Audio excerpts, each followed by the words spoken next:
దేశానికి రెండుసార్లు ప్రధానమంత్రిగా పనిచేసిన మన్మోహన్ సింగ్ కన్నుమూశారు.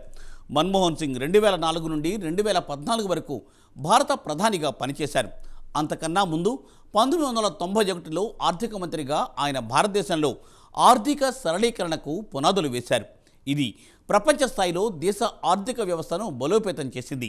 దేశ ఆర్థిక పరిస్థితి దివాళా తీసే సమయంలో నాటి పివి నరసింహారావు ఆర్బీఐ మాజీ గవర్నర్ మన్మోహన్ సింగ్ను ఆర్థిక మంత్రిగా చేయాలనే గొప్ప నిర్ణయాన్ని తీసుకున్నారు. దీంతో దేశానికి ఒక ఆర్థిక మేధావి దొరికినట్లయింది.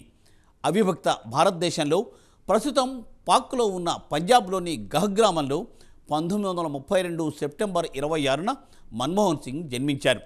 పంజాబ్ విశ్వవిద్యాలయం, కేంబ్రిడ్జ్ విశ్వవిద్యాలయం, ఆక్స్ఫర్డ్ విశ్వవిద్యాలయంలో ఆయన విద్యను అభ్యసించారు. భారతదేశానికి ఆర్థిక వన్నె తీసుకువచ్చిన మన్మోహన్ సింగ్పై ప్రైమ్9 ప్రత్యేక కథనం.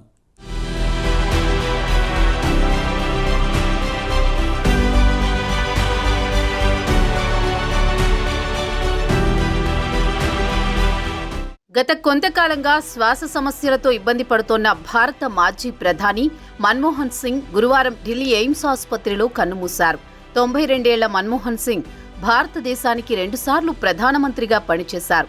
అవిభక్త భారతదేశంలో ప్రస్తుత పాకిస్తాన్లోని పంజాబ్ ప్రావిన్సులోని గాహ్ గ్రామంలో 1932 సెప్టెంబర్ 26న మన్మోహన్ సింగ్ జన్మించారు. పంజాబ్ విశ్వవిద్యాలయం, కేంబ్రిడ్జ్, ఆక్స్ఫర్డ్ విశ్వవిద్యాలయంలో విద్యను అభ్యసించారు. 1972-76 మధ్య ఆర్థిక శాఖలో ముఖ్య ఆర్థిక సలహాదారుగా ఉన్నారు. 1976 నుంచి 1980 వరకు రిజర్వ్ బ్యాంక్ డైరెక్టర్గా పనిచేశారు. 1982 నుంచి 85 మధ్య ఆర్బీఐ గవర్నర్గా పనిచేశారు మన్మోహన్ సింగ్. 1985-87 మధ్య కాలంలో ప్రణాళికా సంఘం అధిపతిగా పనిచేశారు. అక్టోబర్ 1991లో తొలిసారి రాజ్యసభలో అడుగుపెట్టారు. 1991 నుంచి 1996 వరకు పివి నరసింహారావు కేబినెట్లో ఆర్థిక మంత్రిగా బాధ్యతలు నిర్వహించారు మన్మోహన్ సింగ్. 1998 నుంచి 2004 వరకు రాజ్యసభలో ప్రతిపక్ష నేతగా ఉన్నారు. 5 సార్లు అసోం నుంచి రాజ్యసభకు ప్రాతినిధ్యం వహించారు. 2004లో సార్వత్రిక ఎన్నికల్లో యూపీఏ కూటమి గెలిచాక 13వ భారత ప్రధానిగా బాధ్యతలు స్వీకరించారు మన్మోహన్ సింగ్.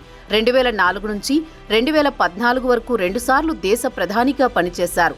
10 ఏళ్ల పాటు సుదీర్ఘకాలం ప్రధానమంత్రిగా పనిచేసి దేశ ఆర్థిక వ్యవస్థకు బలమైన పునాదులు వేశారు.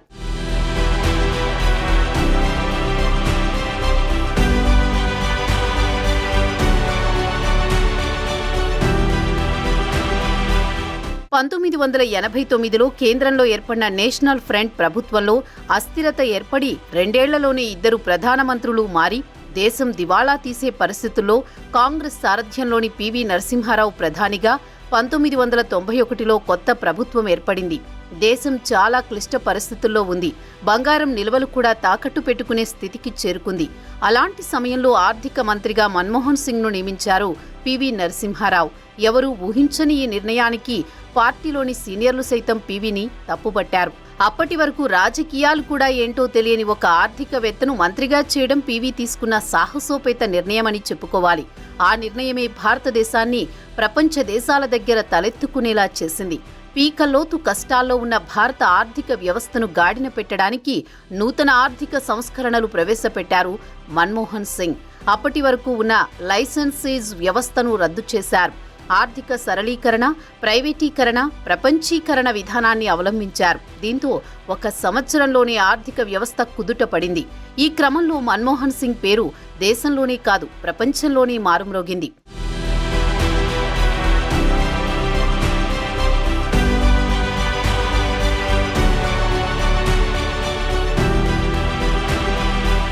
పంతొమ్మిది 1996 వరకు ఆర్థిక మంత్రిగా పనిచేసిన మన్మోహన్ సింగ్కు 2004లో ఏర్పడిన యూపీఏ కూటమి ప్రభుత్వంలో ప్రధానిగా పనిచేసే అవకాశం వచ్చింది.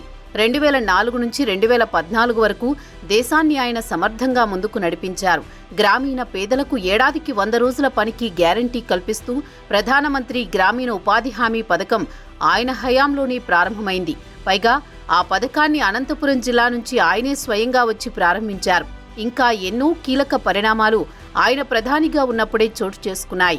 మన్మోహన్ సింగ్ పాలనా కాలంలోని దేశంలో 3G, 4G సేవలు ప్రారంభంతో మొబైల్ సాంకేతిక విప్లవం ఊపందుకుంది. ఆయన హయాంలోని ఆధార్ కార్డుల జారీ మొదలైంది. వివిధ పథకాల కింద నగదు సాయాన్ని ఆధార్ అనుసంధానమైన లబ్ధిదారుల బ్యాంకు ఖాతాల్లోకి నేరుగా బదిలీ చేసే డీబీటీ ప్రక్రియను ప్రారంభించింది. ప్రైవేటు పాఠశాలల్లోనూ కొందరు పేద విద్యార్థులు ఉచితంగా చదువుకునేలా నిబంధనలు రూపొందించింది. సామాన్యుడి చేతికి పాశుపతాస్త్రం లాంటి సమాచార హక్కును అందించింది.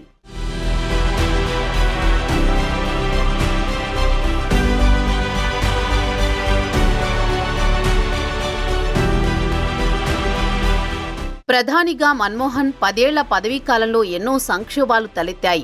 ఆయన సర్కారుపై విమర్శలు, కుంభకోణాల ఆరోపణలు వెల్లువెత్తాయి.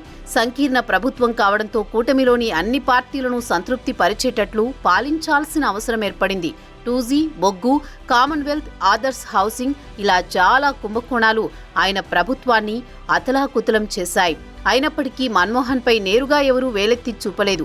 2008 నాటి ముంబై ఉగ్రదాడి, 2012లో ఢిల్లీలో జరిగిన నిర్భయ సంఘటన, అన్నా హజారే చేపట్టిన అవినీతి వ్యతిరేక ఉద్యమం దేశాన్ని ఒక ఊపు ఊపేశాయి. అయినా ఎవరూ ఆయనపై నిందల్ని మోపే సాహసం చేయలేదు. ఒక వ్యక్తిగా ఆయన నిఖార్సైన రాజకీయవేత్త. దేశంలో 3 కోట్ల మంది చిన్న, సన్నకారు రైతులకు 72,000 కోట్ల రుణమాఫీ చేసిన ఘనత మన్మోహన్ ప్రభుత్వానికి దక్కుతుంది. రుణమాఫీపై ఆయన సర్కార్ తీసుకున్న సాహసోపేత నిర్ణయం కారణంగానే 2009లో యూపీఏ వరుసగా రెండోసారి అధికారంలోకి రాగలిగింది. దాన్ని స్ఫూర్తిగా తీసుకుని ఆ తర్వాత చాలా రాష్ట్ర ప్రభుత్వాలు రైతు రుణమాఫీ హామీతో ఎన్నికలకు వెళ్లి గెలిచాయి. మన్మోహన్ హయాంలోనే విదర్భ, బుందేల్ఖండ్ ప్రాంతాల్లో రైతు ఆత్మహత్యల నివారణ కోసం ప్రత్యేక ప్యాకేజీలు ప్రకటించారు. తెలంగాణ రాష్ట్రం ఆయన హయాంలోనే ఏర్పడడం గమనించదగ్గ పరిణామం.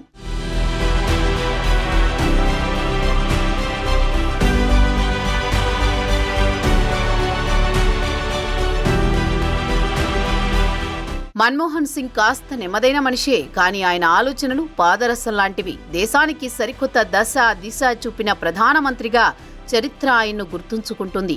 ఎక్కడా పెద్దగా మాట్లాడకుండానే ప్రధానిగా రోజుకు 18 గంటలు పనిచేశారు మన్మోహన్ సింగ్. పార్లమెంటు సభ్యుడిగా దాదాపు 33 ఏళ్ల పాటు కొనసాగారు. ఆరోగ్యం సహకరించని పరిస్థితుల్లోనూ కీలక సమయాల్లో ఓపిగ్గా సభకు వచ్చి అందరిలోనూ స్ఫూర్తి నింపారు మన్మోహన్. 1987లో మన్మోహన్ సింగ్ పద్మవిభూషణ్ అవార్డును అందుకున్నారు. 2017లో ఇందిరాగాంధీ శాంతి బహుమతి, 1993-94లో ఉత్తమ ఆర్థిక మంత్రిగా యూరో మనీ అవార్డు అందుకున్నారు. 2010లో మన్మోహన్ సింగ్ను వరల్డ్ స్టేట్స్మెన్ అవార్డు వరించింది. ఫోర్బ్స్ అత్యంత శక్తివంతుల జాబితాలోనూ మన్మోహన్కు చోటు దక్కింది. మన్మోహన్ సింగ్ మృతితో ప్రభుత్వ అధికారిక కార్యక్రమాలన్నీ రద్దు చేసింది కేంద్రం.